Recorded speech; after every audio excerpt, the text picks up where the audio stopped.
Lipton Tea and Lipton Soup present Inner Sanctum Mysteries.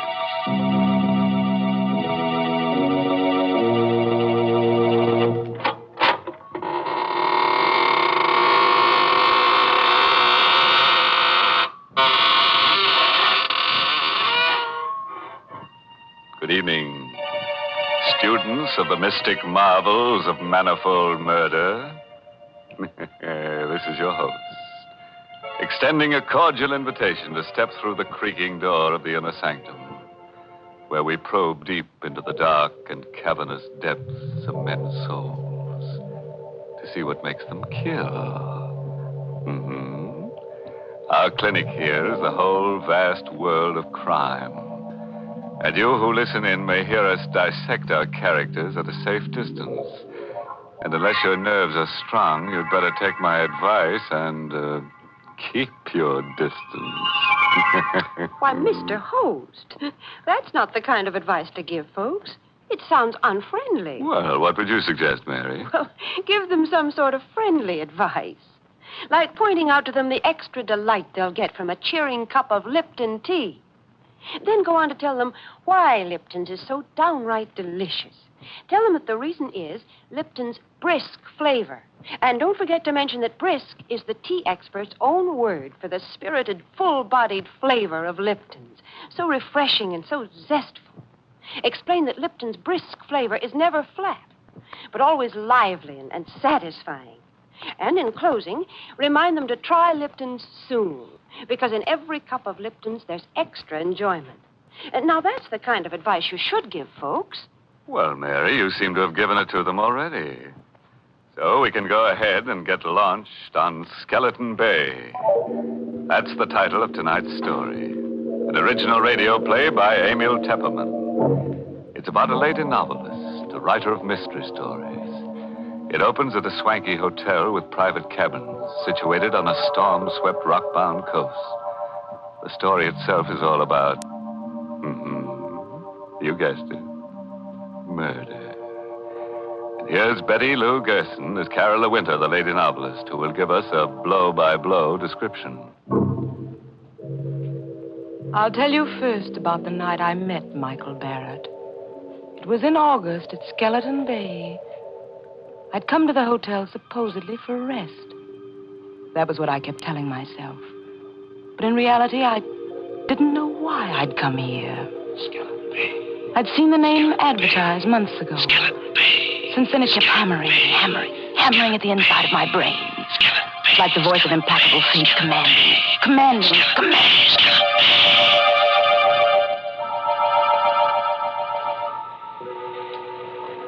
Because I didn't like crowds, the hotel manager had given me a cabin near the beach all to myself. It was the middle of the night, but I couldn't sleep. The wind came in from the ocean, howling like a hungry beast across the shoals. And the pounding of the surf mingled with the angry, baffled growl of the sea. I sat at the window in the dark, staring out at the beach. I was restless, excited. It was then I saw the signal. It was just a winking little light a few yards away on the beach. Someone was blinking a flashlight. On and off. On and off. I was able to make out the figure of a man in boots and a leather jacket. He was signaling toward the hotel. But to whom? I had the answer in a moment. A man moved past my window, going down toward the light. He had his collar turned up against the wind, his hat brim pulled low. But I knew who it was. Mr. Field. A small, furtive man who'd come up on the train with me. The two men met, barely a stone's throw from my window. I could hardly see them huddled closely together. This was excitement, mystery, intrigue, the stimulation I wanted and needed. I had to know what was going on. I threw on a raincoat, opened the cabin door. The wind swept my hair in a streamer, and the spray stung my face as I hurried down the beach. My blood began to race, my heart to pound. For those two men were not engaged in any conference. They were locked in struggle. It was a deadly, silent struggle with only a grunt now and then. I saw the flashing gleam of a knife. But I couldn't tell who had the weapon. The tall man in the leather jacket or the furtive Mr. Field. And then I saw the blade plunge home into the throat of the furtive Mr. Field. I felt a sudden surge of wild elation. This was murder. I had witnessed murder. The tall man let the body of Mr. Field slide down to the sand. Then he looked up and saw me. He stood there with a bloody knife in his hand, and we looked at each other. Who are you? I'm Carol Winter. I have this cabin here, number 5. You saw me kill him? Yes, I saw you. What are you going to do about it? I'm going to help you dispose of the body. He told me his name was Michael Barrett. He lived on the opposite side of the bay in the house high up on the cliff. It won't be so easy to get rid of the body. If I had the boat, I could take him out and drop him over, but it's too rough tonight. If there was some place to hide him for a day, I could come across on the boat tomorrow night. You can hide him in the closet in my cabin. Nobody will look there. Better lock the closet door. Yes, of course. You sure nobody will come snooping here? Nobody comes here but the maid. All right. I'll be back tomorrow night with a boat. Did you pick up the knife? Yeah. Got it in my pocket. Well, I guess that's all. Good night, Carola. Good night, Michael.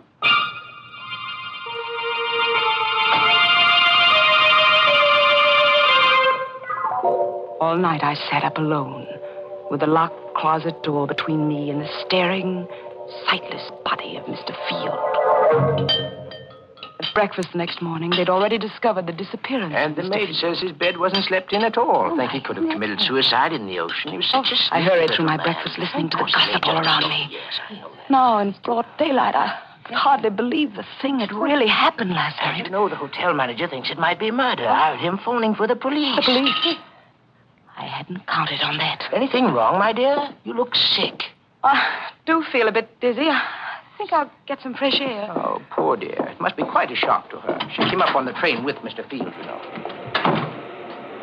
Out in the open air, I let the wind cool my fevered face as I hurried down toward the beach. It was only 9:30 in the morning. A whole day. A whole evening before Michael could come for the body. And the police would be around all day investigating, snooping. And all the time, Mr. Field would be sitting in my closet, staring blankly out of his sightless eyes. When I reached my cabin, I put a hand on the doorknob. Suddenly, I went cold all over. The door was unlocked. I stood still as a statue, listening. Yes, there was someone inside. Someone moving around. I only had my handbag. I had a pistol in it. I always carried it for protection. But my handbag was inside on the dresser. Slowly, I pressed the door open. Half inch, an inch. And then the door creaked. Is that you, Miss Winter? The maid. It was only the maid, of course. She'd be making up the bed. Why hadn't I thought of that? Miss Winter, is that you? Yes, it's I. What are you doing in that closet with those keys? Why, they're just my pass keys, Miss Winter. I was just going to tidy up the closet. I didn't ask you to do anything to the closet. Well, but that's part of the job, Miss Winter. I'm supposed to do that in all the rooms. Well, you leave this one alone. Keep away from that closet, do you hear? Yes, Miss Winter. But I was only trying to help. When I want your help, I'll ask for it. Now, please leave at once. Just as you say, Miss Winter. I'm sorry if I did anything wrong. Did she suspect anything? I hadn't liked her tone. Why? Why had I been so sharp with her? Now she'd surely think there was something in the closet. Something she shouldn't see.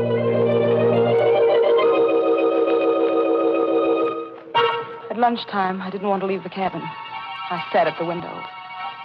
And I could almost feel the sightless eyes of Mr. Field staring at me through the closet door. Someone at the door. Who? Just a minute. Miss Winter? Miss Carola Winter? Yes, I'm Miss Winter. I'm sorry to trouble you, Miss Winter. I'm Detective Sergeant Smith from headquarters. May I come in for a moment? Well, yes, please do. What can I do for you, Sergeant Smith? We're out here investigating this field business. He Hasn't turned up yet. Well, I'm sure he will in time. Well, I wish I could be so sure, Miss Winter. What do you mean? We've gone through his room. Found some mighty queer things. Queer things? It seems this Mr. Field's in some sort of racket. There's a good chance he may have been murdered. Well, you don't say. I understand you came up on the train with him. Yes, that's true. Yeah. Did you have any conversation with him on the train? No, none at all. You're the Carol Winter who writes the mystery novels, aren't you? The same. Yes, I've read every one of them. They're darn good, Miss Winter. Why, thank you. Do you think you'll get a plot out of this? Mr. Field.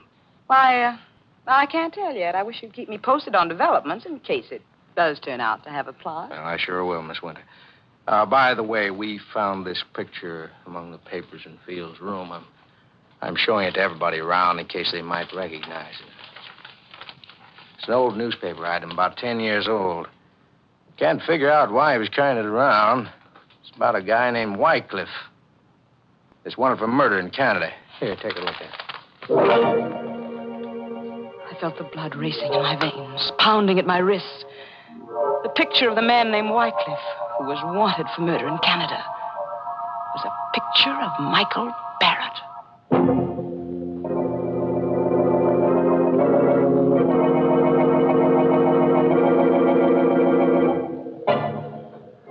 Well, it looks as if Michael Barrett is a lucky guy, with a beautiful woman ready to commit murder for him. But what'll he do when she runs out of victims and begins looking at him with a calculating eye? As for Carola, she sinned heavily, because murder is the greatest sin. Yes, if you ask me, she'd better hope for a depression, then all wages will go down, including the wages of sin. Well, I never knew that murder and economics were related, Mr. Host. Oh, definitely, Mary. Take the high cost of living, for instance. Why, those prices are murder. Oh, yes, Mr. Host, it is difficult when the cost of living starts to climb. But then, so often, the things that really add up to good living are just simple, inexpensive pleasures. Like that piping hot cup of Lipton tea that many of us find waiting when we come down to breakfast each morning.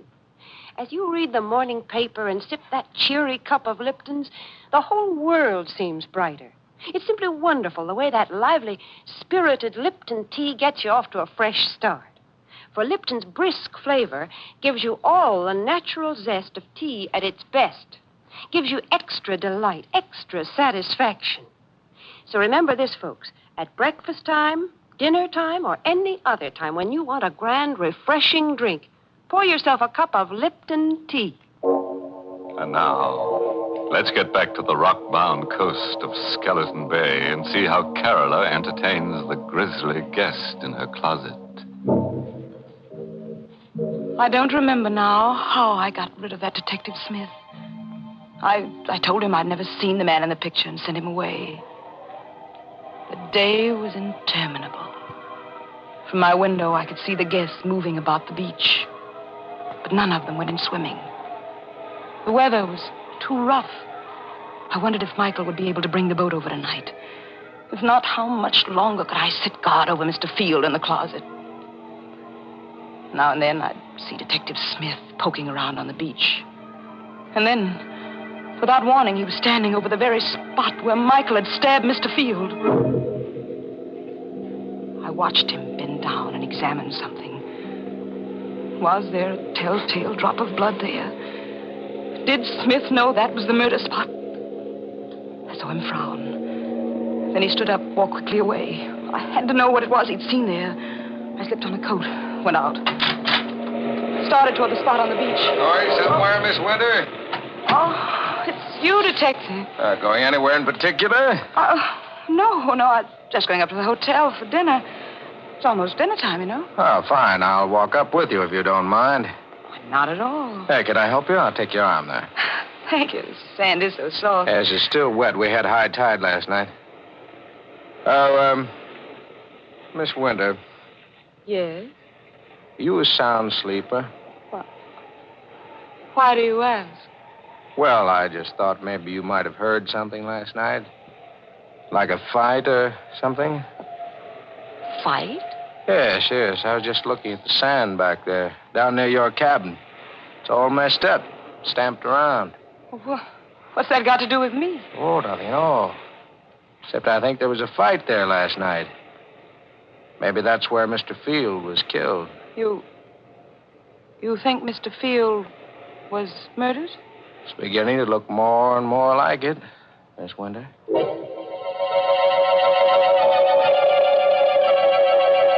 Somehow, I don't know how, I managed to get through with the dinner. I hurried back to the cabin. I stopped at the door, shocked and unbelieving. There was a light inside. Someone was in there. This time, I had my handbag with me. I took the pistol out.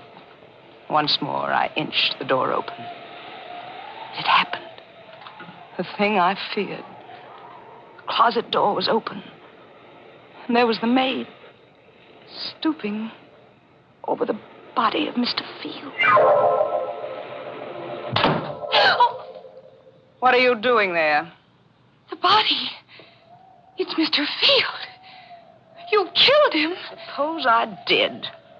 What are you doing with that gun? What do you think? No! Oh. The wind was high, and the weather was rough. Unfortunately, no one heard the shot. I pushed her body into the closet next to the body of Mr. Field and closed the door. Now I was a murderer, too.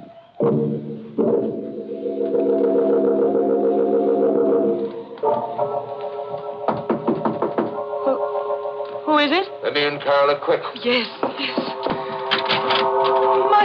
Michael, I thought you weren't coming. It's been a terrible day. What happened? Come here, I'll show you. Is he still in there? See for yourself. Great Scott, a woman. Who is she? The maid. She opened the closet while I was out. You killed her? Yes, Michael. I had to kill her. There are detectives at the hotel looking for Mr. Field. I suppose if I was smart, I'd kill you, too.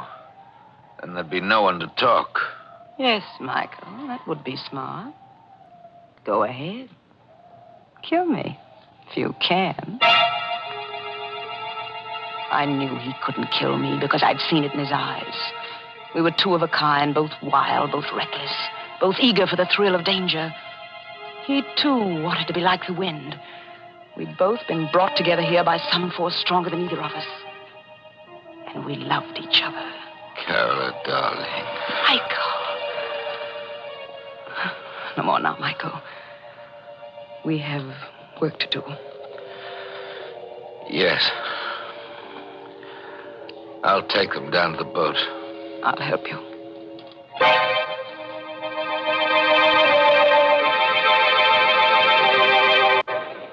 We carried Mr. Field and the maid down to the boat.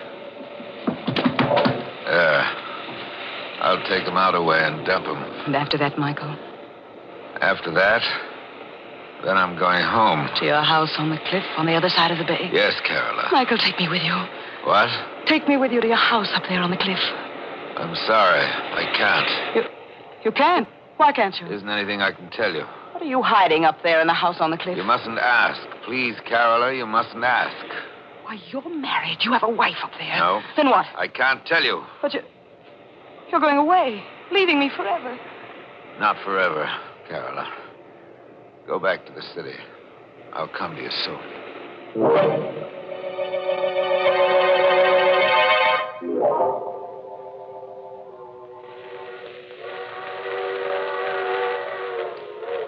I returned to the city and waited. I waited a week, a month. But Michael Barrett did not come. I wrote to him, but there was no answer.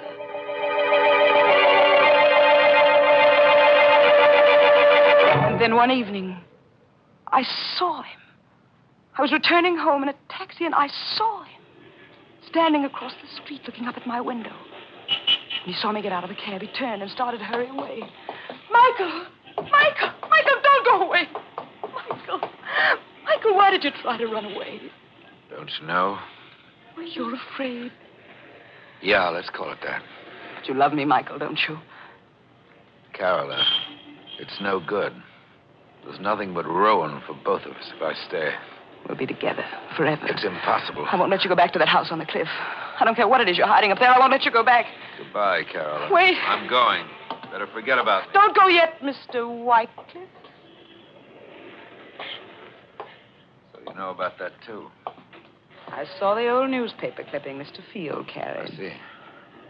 Why are you looking at me like that? Do you know why I killed Mr. Field? Because it tried to blackmail me about that old murder. But, Michael, dear, I'm a good deal smarter than Mr. Field. You see, I write mystery novels. I know how to handle such things. What do you mean? Wouldn't do you any good to kill me. I've written out all about you. Your real name and about that old murder in Canada would be found if I should ever be killed. Oh. Michael, darling, I'm blackmailing you. There's only one thing I want from you. Your love. It shouldn't be so hard for you to meet my terms. All right, Carola. You win. We'll be married tonight.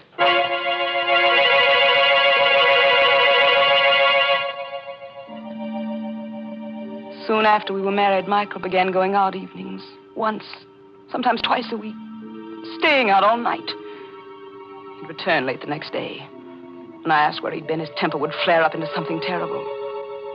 I stopped asking, but I couldn't rest. I had to know where he went. One evening, I followed him. He boarded a train for Skeleton Bay.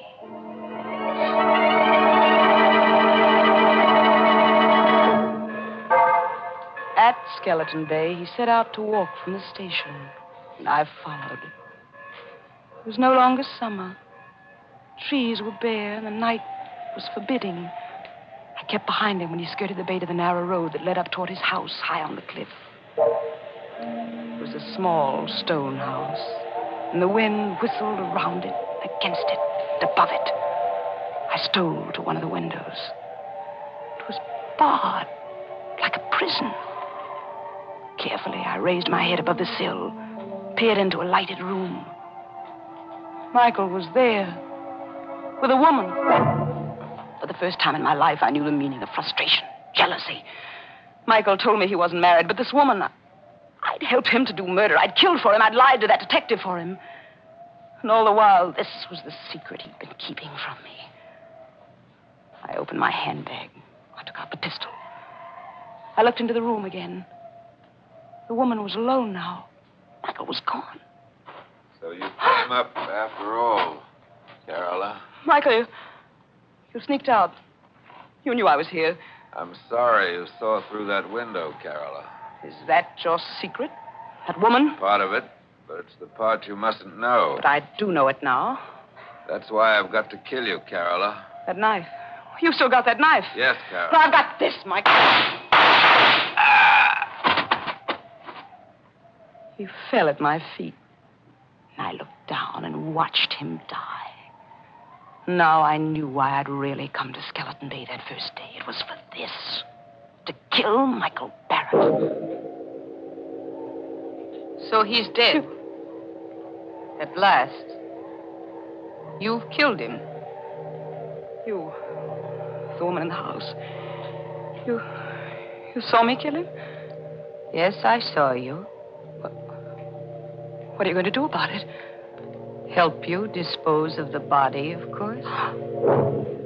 Help me dispose of the body. Well, those were the very words I'd said to Michael Barrett down there on the beach. Now this woman was saying them to me. Who are you? I'm Lisbeth Wycliffe. I'm Michael's sister. Sister? And you want to help me dispose of his body? See the bars on those windows? Yes. I've been a prisoner in this house for 10 years. You what? Michael killed the man I was going to marry 10 years ago in Canada. He murdered him. But this house, this prison... Michael brought me here. He's kept me a prisoner because he knew if I got free, I'd tell the world he was a murderer. That's the secret. A secret he wouldn't even tell me. I shot her. Yes, I killed her, too. There outside the house, and she fell beside Michael. And I rolled both bodies over the cliff, down into the sea.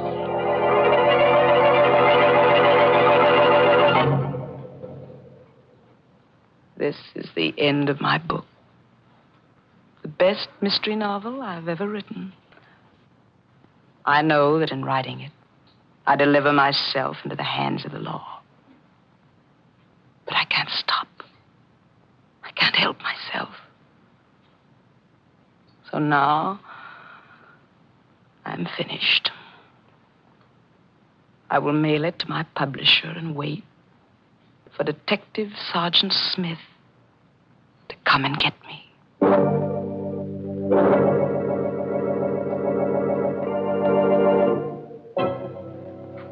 Well, it looks as if Carola's mystery novel will earn a lot of money after she's executed.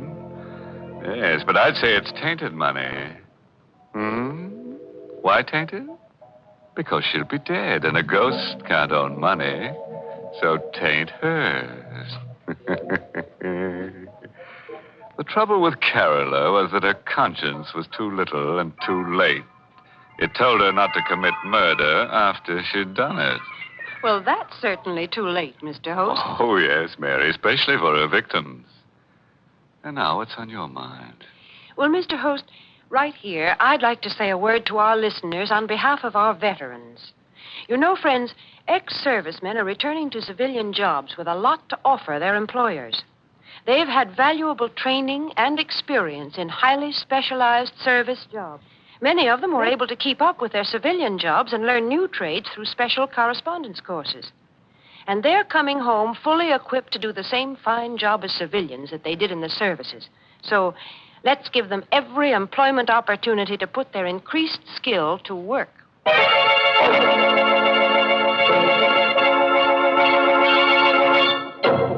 And so, friends, we take our leave of lovely Carola Winter.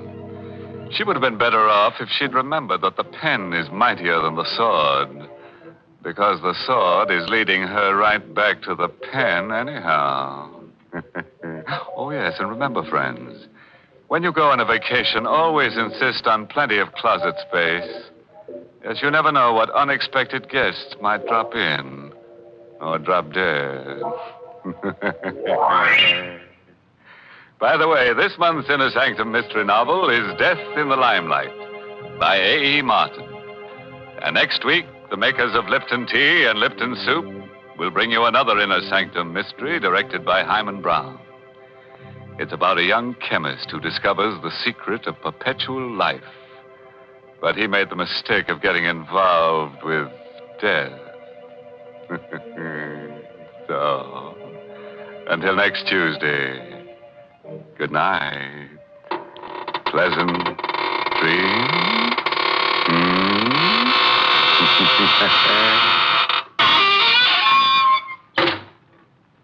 Here's a swell dish, folks, that's easy to make and mighty easy to take. Lipton's Noodle Soup.